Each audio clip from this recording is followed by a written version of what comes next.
I have some fertility news and I'm very excited because it's good news for the first time ever. So 90% of the fertility journey is always the woman's responsibility, and I'm very, very lucky because my husband takes a lot of responsibility and he's always trying to get checked and tested, and he's fantastic. Throughout this entire process, we actually found out that everything from my side's been okay, but from his side, we figured out that he had this thing called DNA fragmentation. Now, before we even decided to do IVF, I had researched a little bit and I tried to get him tested for this, but they would not test for it here in the UK.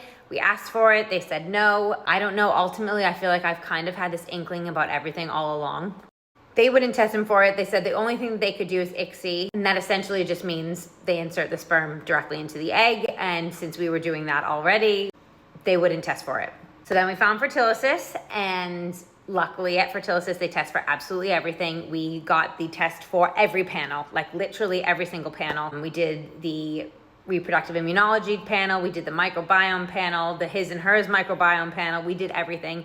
And one of these tests was DNA fragmentation. And not only did we find out that we had this reproductive immunology issue where we were an HLA-C2 and a KIR-AA mismatch, but we found out that my husband had high levels of DNA fragmentation. Now, the rest of his sperm results were perfect. They were above board, they were great. And I'm sure he won't mind me telling you guys this because they were excellent. However, this is something that goes deeper into your cells and to your oxidative stress, which anybody can have oxidative stress. Unfortunately, I think we live quite stressful lives and our bodies tell you that. The oxidative stress essentially means that the cells themselves are stressed out and they're not performing properly. Long story short, we found out that he had very, very high counts of this, and we were surprised by it because we were like, but everything else is great and nobody ever told us about this. This is a bit strange. And we decided to do another test, and it came back still very, very high. When we got back from Fertility a few weeks ago, we were very positive. We were feeling really good, thinking that everything was great because we had found out that we had this reproductive immunology issue and we're able to get onto the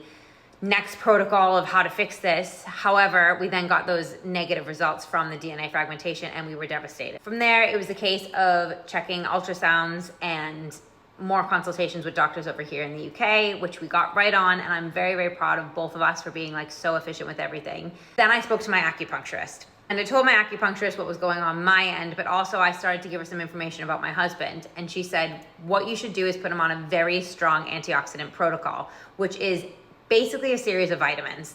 These vitamins help oxidative stress, and the vitamins should help. For example, he takes a melatonin at night, it puts him to sleep, and that should help his body regenerate. Needless to say, 3 weeks later, after putting him on this protocol of taking all of these tablets, you guys know we've been taking so many tablets, I've been taking so many, he's been taking so many, he decided to get him tested again. Now at this point, it's only been 3 weeks, so there's not potentially a good change. We're not gonna really see anything, but he was flying to Fertility in Greece to pick up my second lit shot.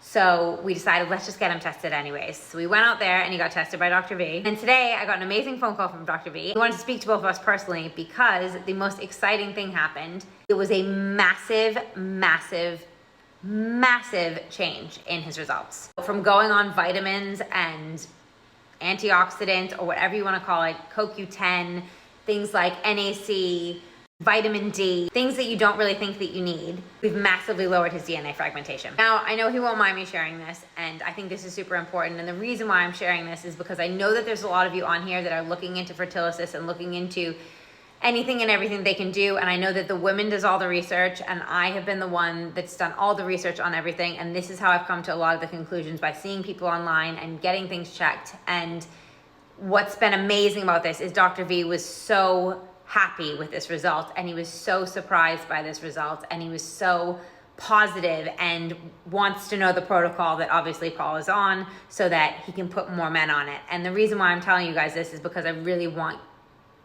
more men to be able to know that if you just take some supplements, you can massively change your chances of delivering a healthy baby for your wife. And it's such a stigma that fertility problems are usually heavily women focused. There is a theory that the egg fixes the sperm, and that makes a lot of sense as to why they check the women far more than they check the men.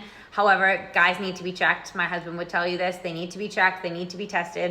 And I'm so proud of him for pushing to get tested all the time and always being willing and being the one that doesn't want to see me go through any invasive procedures. Because he's like that, we found a problem and we fixed it within like 6 weeks, which is just incredible. So Anyways, guys, I will give you guys the protocol if you want it. Please leave a comment here if you want Paul's protocol that he's on. I think I've already done an antioxidant protocol for myself that I've shown you guys all the supplements that I'm on, but I can do one about Paul as well. And it's just massively changed the game for us. Ultimately, what Dr. V said to me today was that this changed the game from me needing IVF to hopefully conceiving naturally. And now it looks like I'll hopefully conceive naturally. So very exciting, literally over the moon. I'm the happiest I've been in a very long time because I'm just praying to God that I will not need to go through another round of IVF. And that's where we are. And yeah, it's just a very, very, very, very good day today. And I'm so happy and so grateful to the team at Fertility. They've given us so much hope, and just very grateful that you guys also are